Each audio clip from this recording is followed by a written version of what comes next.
Good morning students.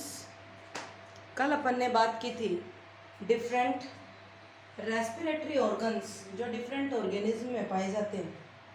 आज अपन बात करते हैं structure of human respiratory system. Human respiratory system है, उसके मेन पार्ट्स कौन कौन से हैं। सबसे फर्स्टली हम उनके बारे में डिस्कस करते हैं। Parts of human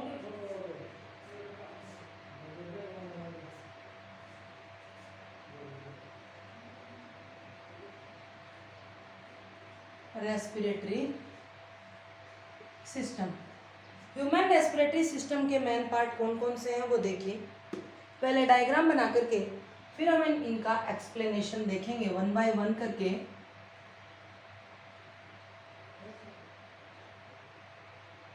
knows,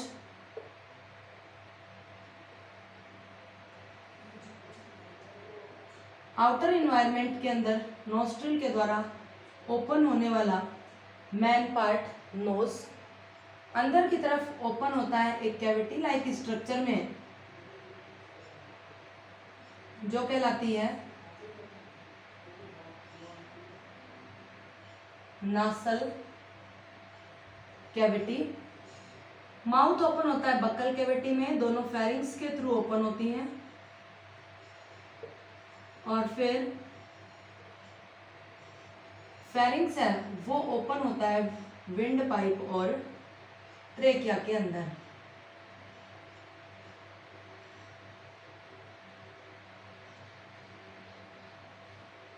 trachea के ऊपर प्रेजेंट होती हैं कार्टिलेज की बनी हुई रिंग्स जो एक्सचेंज ऑफ गैसेस के दौरान ट्रेकिया को कोलैप्स होने से यानी कि पिचकने से बचाती हैं। ओके, कार्टिलेजिनस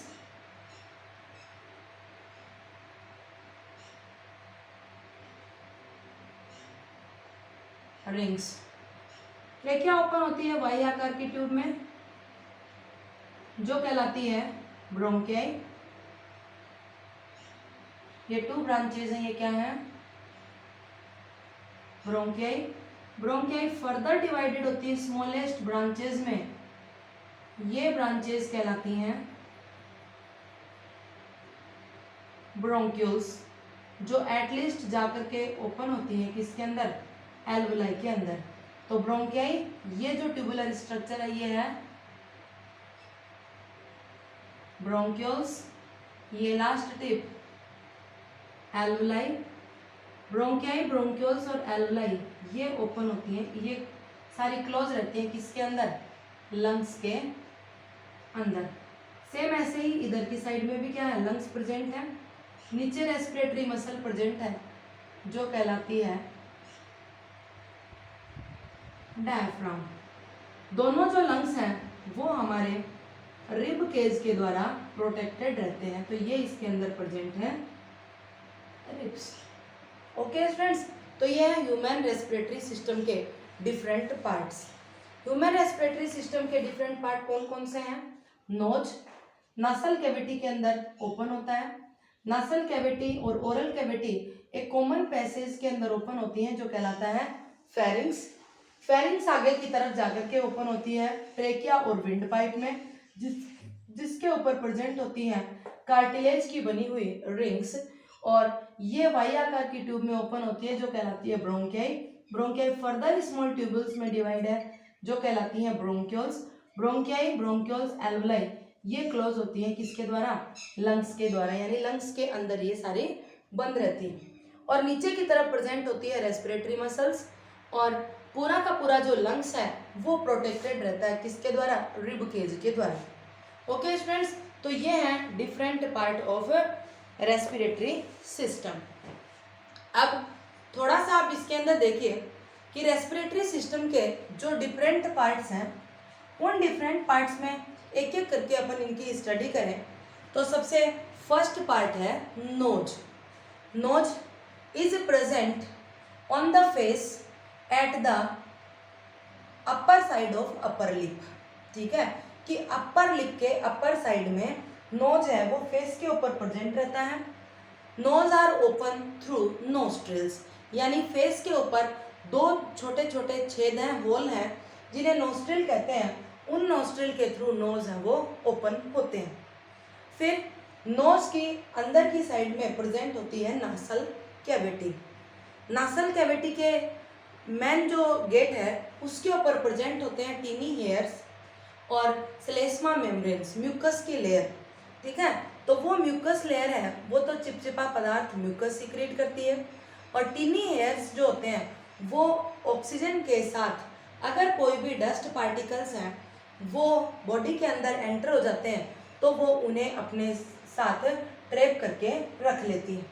ठीक है, तो इस तरीके से क्या होता है कि नासल कैविटी के अंदर केवल एयर एंटर होती है, मेन गेट के ऊपर ही क्या रह जाते हैं, कोई भी धूल मिट्टी के कण है वो रह जाते हैं। नासल कैविटी ओपन होती है एक कॉमन पैसेज में जो कहलाता है फेरिंग्स। फेरिंग्स के अगर अपन अलग से स्ट्रक्चर देखें तो ये नोज की नासल कैविटी, ये माउथ की बक्कल कैविटी और गले के अंदर प्रेजेंट होता है लैरिंग्स। ठीक है ना, तो 3 पार्ट हो गए इसके फेरिंग्स के। कौन कौन से? नंबर 1 नासोफेरिंग्स। फेरिंग्स का वो रीजन जो नासल कैविटी के अंदर ओपन होता है वो कहलाता है नासोफेरिंग्स। ये है माउथ, माउथ के अंदर की तरफ प्रेजेंट है बक्कल कैविटी। सेकंड पार्ट कहलाता है ओरो फेरिंग्स और थर्ड पार्ट है वो कहलाता है लैरिंजियो फेरिंग्स। लैरिंजियो फेरिंग्स कौन सा होता है? जो लैरिंग्स के अंदर ओपन होता है। लैरिंग्स क्या होता है? साउंड बॉक्स, जिसके द्वारा हम बोलते हैं तो वाइब्रेशन होता है और वाइब्रेशन के कारण साउंड प्रोड्यूस होती है। ठीक है, तो कॉमन पैसेज है किस किस का? नासल कैविटी और बक्कल कैविटी दोनों एक कॉमन पैसेज के अंदर ओपन होती हैं जिसे कहा जाता है फेरिंग्स। तो फेरिंग्स का स्ट्रक्चर यदि अपन देखते हैं तो फेरिंग्स के 3 मेन पार्ट्स हैं, नासोफेरिंग्स, ओरोफेरिंग्स एंड लैरिंजियोफेरिंग्स। ओके स्टूडेंट्स, समझ में आ गया इतना?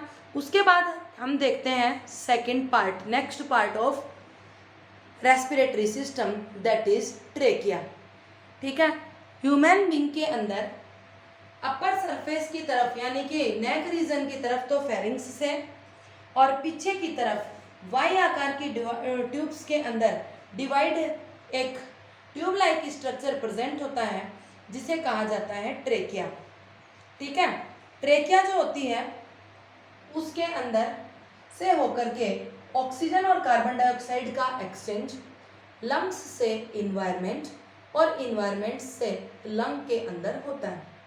ट्रेकिया के ऊपर कार्टिलेज की बनी हुई रिंग्स प्रेजेंट होती हैं जो एक्सचेंज ऑफ गैसेस के दौरान ट्रेकिया को कोलैप्स होने से बचाती हैं। बच्चों, हम कई बार क्या देखते हैं, जैसे पानी आता है, आप पाइप से उस पानी को भरते हो मोटर चला करके, तो आप क्या देखते हो, मोटर के अंदर जैसे ही पानी होता है तो प्रेशर होता है जिसके कारण पाइप पूरा का पूरा मोटा हो जाता है और उसमें से बहुत जल्दी फास्टली पानी आगे निकलता है। लेकिन जैसे ही हम देखें कि पानी चला जाता है तो हवा उसमें से निकल जाती है और वो पाइप पूरा पिचक जाता है। जब वो सॉफ्ट पाइप होता है तो हम क्या देखते हैं कि वो पाइप पूरा का पूरा कोलैप्स हो जाता है, पिचक जाता है। क्यों? क्योंकि उसके बीच में से हवा पूरी की पूरी गायब हो गई, पानी पूरा का पूरा निकल गया, तो वो दोनों लेयर चिपक गई। तो एक टाइम जब अपनी बॉडी के अंदर O2 तो लंग्स में पहुंचती है और लंग्स के अंदर एल्वोलाई में क्या होता है, एक्सचेंज ऑफ गैसेज होता है, CO2 बाहर निकलती है। तो उस एक छोटे से क्षण के लिए, छोटे से टाइम के लिए ये ट्रेकिया क्या होती है, कोलैप्स हो सकती है। तो इसको पिचकने से बचाने के लिए इसके ऊपर क्या प्रेजेंट होती है, कार्टिलेज की बनी हुई रिंग्स प्रेजेंट होती हैं जो कहलाती हैं कार्टिलेजिनस रिंग्स। ठीक है, फिर आगे जाकर के ये ट्रेकिया वाई आकार की ट्यूब में डिवाइड होती है और दोनों साइड की वाई आकार की ट्यूब अपने अपने साइड के लेफ्ट और राइट लंग्स के अंदर जाकर ओपन होती है। ठीक है ना, फिर दोनों लंग्स के अंदर की तरफ ये कहलाती है ब्रोंकियाई, वाई आकार की ट्यूब। दोनों लंग्स के अंदर की तरफ ये जो ब्रोंकियाई हैं ये फर्दर डिफरेंट ट्यूब्यूल्स में डिवाइड हो जाती है। जैसे स्ट्रक्चर क्या हो गया आपको अलग से बताएं, ये ट्रेकिया, ये वाई आकार की ट्यूब में डिवाइड हो गई, ये ब्रोंकियाई। अब ये ब्रोंकियाई फर्दर स्मॉल ट्यूबुलर स्ट्रक्चर के अंदर यूं डिवाइड हो जाती है यूं, और बहुत सारे ट्यूबुलर स्ट्रक्चर में ये यूं डिवाइड होती है इस तरीके से, बंद नहीं होती। लास्ट में जाकर के इनका बंद होने का जो मेन फंक्शन है वो कहाँ होता है, एल्वुलाई के अंदर ही होता है, इस तरीके से, ठीक है ना। ये लास्ट में जाकर के कहाँ बंद होती हैं, सेक लाइक स्ट्रक्चर एल्वुलाई में ही बंद होती हैं। तो ये तो हो गया ट्रेकिया, ये हो गई ब्रोंकियाई, और ये वाली जो ट्यूबुलर स्ट्रक्चर है ये कहलाती हैं ब्रोंक्यूल्स, ठीक है। और ब्रोंक्यूल्स आगे जाकर के ओपन होती है किसके अंदर, एल्वुलाई के अंदर, ठीक है। फिर हम पढ़ते हैं नेक्स्ट पार्ट, एल्वुलाई। एल्वुलाई जो है वो ईच लंग के अंदर मिलियनों नंबर्स में एल्वुलाई प्रेजेंट होती है। एल्वुलाई जो है वो एक मेन ऑर्गन है, जो रेस्पिरेटरी सिस्टम का मेन ऑर्गन है, जो कि एक्सचेंज ऑफ गैसेस के लिए रिस्पॉन्सिबल है। क्यों है बच्चों एल्वुलाई रेस्पिरेटरी प्रोसेस का मेन ऑर्गन? देखिए कि एक एल्वुलाई का यदि अपन स्ट्रक्चर देखें, ये फेरिंक्स वाला आपको रफ करके यहाँ बताती हूँ कि यदि अपन एक एल्वुलाई का स्ट्रक्चर देखें तो इस तरीके का सैक लाइक स्ट्रक्चर होता है एल्वुलाई का। एल्वुलाई की जो वॉल होती है उस वॉल के ऊपर क्या प्रेजेंट होता है, ब्लड वेसल्स का नेटवर्क प्रेजेंट होता है। और ये ब्लड वेसल्स का नेटवर्क दोनों टाइप की ब्लड वेसल्स कंटेन करने वाला होता है, यानी कि वेन्स और आर्टरीज, दोनों टाइप की ब्लड वेसल्स कंटेन करने वाली लेयर इसके अंदर प्रेजेंट है। ये एल्वुलाई लंग्स के अंदर प्रेजेंट है। तो ये जो वेन और आर्टरी यहाँ प्रेजेंट होती हैं उन्हें कहा जाता है पल्मोनरी वेन और पल्मोनरी आर्टरी, ठीक है। जैसे ही ऑक्सीजन यहाँ पूरी की पूरी फिल हो जाएगी तो पल्मोनरी वेन उस ऑक्सीजन रिच ब्लड को लेकर के जाएंगी। आगे हम कार्डिक साइकिल पढ़ेंगे सॉरी, उसके अंदर आपको मैं पूरा बताऊंगी। और फिर एल्वुलाई की जो वॉल है उनके बीच में से, ठीक है, ये नेटवर्क जो फैला हुआ है ये ऑक्सीजन को इनटेक करता है, और पल्मोनरी आर्टरी है वो वापस CO2 है उसको इसके अंदर डाल देती है। तो इस तरीके से एक्सचेंज ऑफ गैसेज है उसके लिए रिस्पॉन्सिबल होती है कौन, एल्वुलाई, ठीक है। तो ऑक्सीजन और फिर एल्वुलाई से ब्लड के थ्रू ऑक्सीजन और कार्बन डाइऑक्साइड का ट्रांसपोर्टेशन है वो बॉडी के हर पार्ट के अंदर हो जाता है। और बॉडी के हर पार्ट से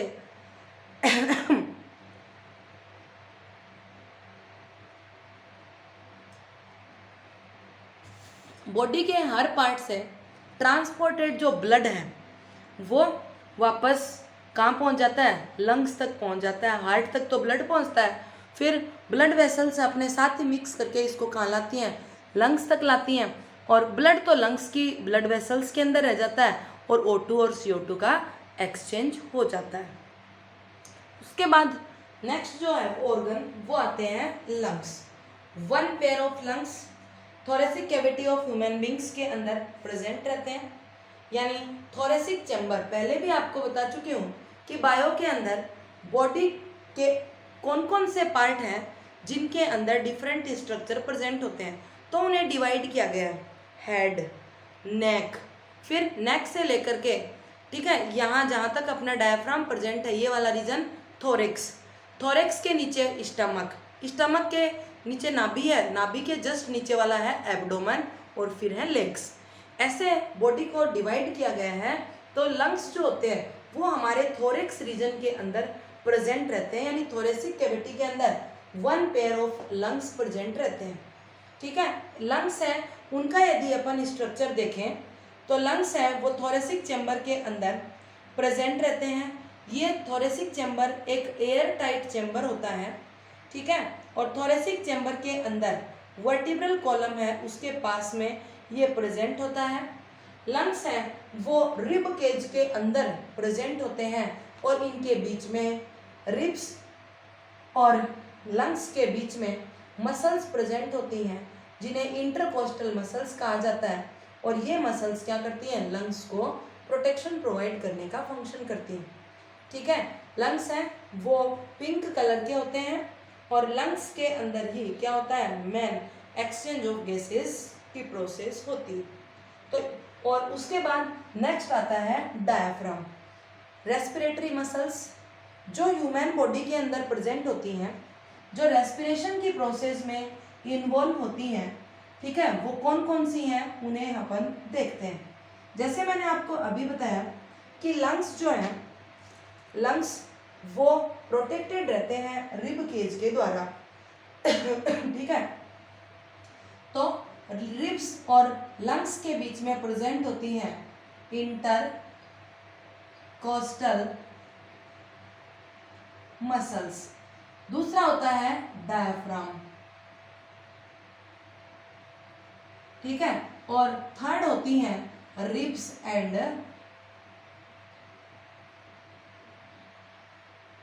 स्टर्नम, ठीक है।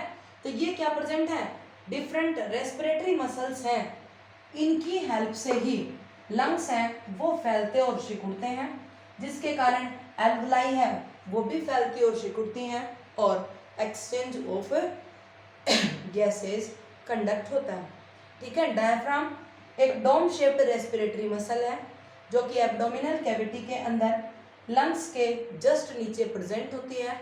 नॉर्मल वे में ये डोम शेप्ड होता है, बट जब इसके अंदर कॉन्ट्रैक्शन होता है तो ये फ्लैट हो जाता है, और इसके फ्लैट होने के कारण थोरेसिक चैम्बर का वॉल्यूम इंक्रीज हो जाता है, और थोरेसिक चैम्बर का वॉल्यूम इंक्रीज होते ही लंग्स को स्प्रेड होने के लिए स्पेस मिल जाता है, और लंग्स को स्पेस मिल जाने के कारण इजीली एटमॉस्फेरिक ऑक्सीजन बॉडी के अंदर एंटर कर जाती है।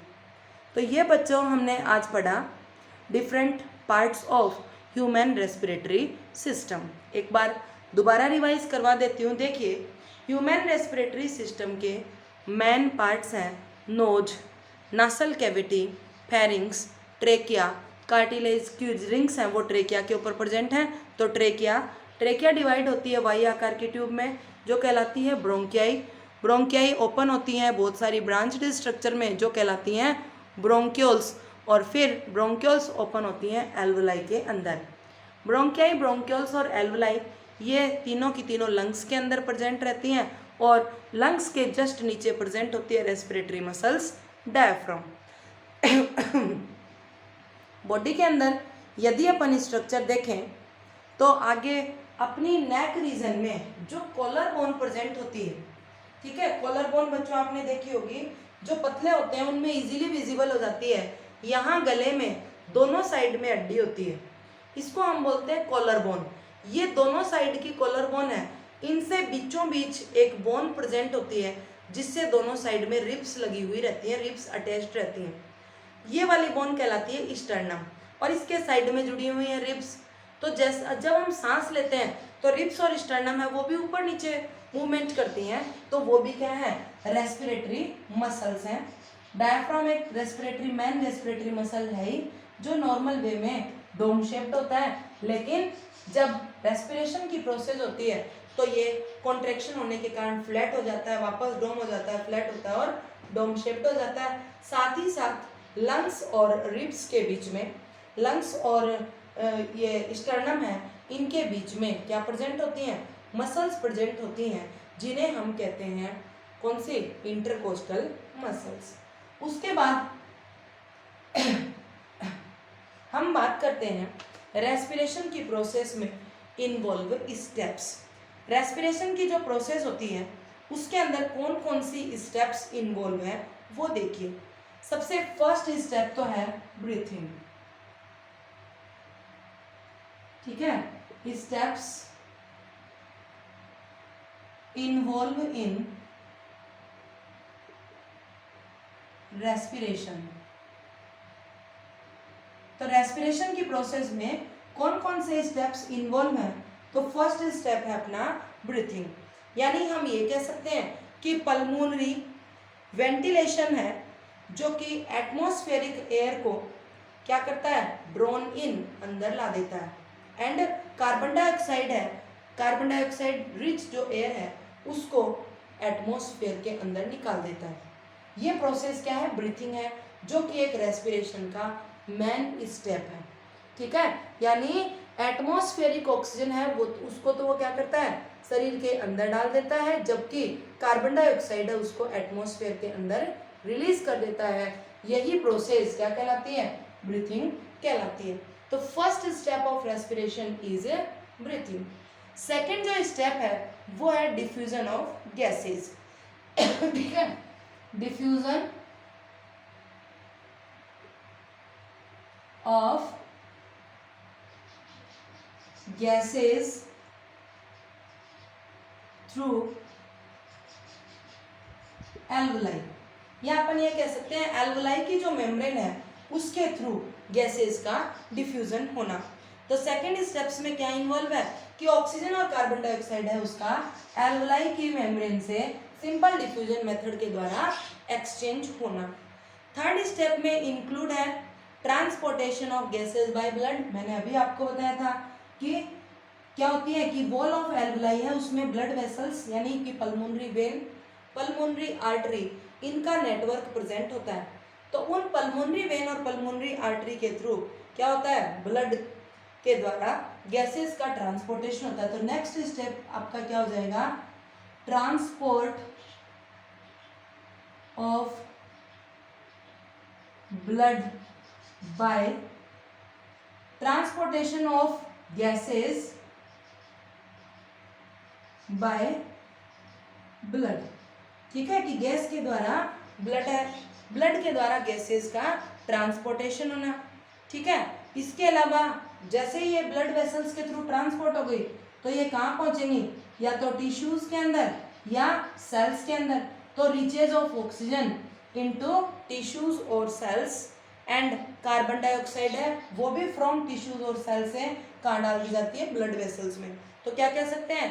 फोर्थ स्टेप अपना होगा diffusion of O2 and CO2 between blood and tissue. ठीक है कि O2 और CO2 है उसका ब्लड और टिश्यूज के बीच में डिफ्यूजन होना। और फिर सबसे जो लास्ट स्टेप होता है वो क्या है? यूटिलाइजेशन ऑफ O2, यानी ऑक्सीजन का मेन फंक्शन क्या है? अपनी बॉडी के अंदर फूड कंपोनेंट को सिंपलेस्ट फॉर्म में कन्वर्ट करना। तो ये आ जाएगा utilisation of oxygen by cells in catabolic reactions and release of carbon dioxide into environment. ठीक है, तो ये 5 स्टेप्स हैं वो रेस्पिरेशन की प्रोसेस में इन्वॉल्व हैं। कौन कौन से? फर्स्ट ब्रीथिंग, जिसके अंदर एक्सचेंज ऑफ गैसेस होगा नोस्ट्रिल के थ्रू। एटमॉस्फेयर की ऑक्सीजन है वो चली जाएगी बॉडी के अंदर और बॉडी की कार्बन डाइऑक्साइड है वो रिलीज हो जाएगी एटमॉस्फेयर के अंदर। यही प्रोसेस कहलाती है ब्रीथिंग। सेकेंड हमने पढ़ा इसके अंदर step diffusion of gases through alveoli, यानी एल्वुलाई की जो वॉल होती है उसमें ब्लड वेसल्स का नेटवर्क प्रेजेंट है, तो उस नेटवर्क के थ्रू डिफ्यूजन मेथड के द्वारा एक्सचेंज ऑफ गैसेस होना। फिर है transport of gases by blood, कि ब्लड के द्वारा गैस है वो ऑक्सीजन और कार्बन डाइऑक्साइड है वो किस तरीके से बॉडी पार्ट्स में पहुंचाई जाती है, वो प्रोसेस होती है। फिर टिश्यू और सेल के अंदर इन ऑक्सीजन का यूटिलाइजेशन आता है। और लास्ट स्टेप में क्या आता है कि टिश्यूज और सेल्स हैं उन तक ये ऑक्सीजन है ये डिफ्यूजन मेथड द्वारा रिलीज कर दी जाती है और फिर उन टिश्यूज और सेल्स में उस ऑक्सीजन का यूटिलाइजेशन हो जाता है और जो कार्बन डाइऑक्साइड बनती है उसे वापस एटमॉस्फेयर के अंदर रिलीज कर दिया जाता है। तो ये था प्रोसेस, ये तो था आज आपके structure of respiratory system and steps involve in respiration. आज की वीडियो के अंदर अपन आज की क्लास में इतना ही करते हैं।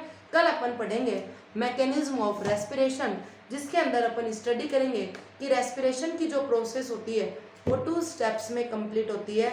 Number 1 inspiration and number 2 expiration, जिसकी स्टडी अपन नेक्स्ट वीडियो के अंदर करेंगे। आज के लिए इतना ही। Okay, thanks.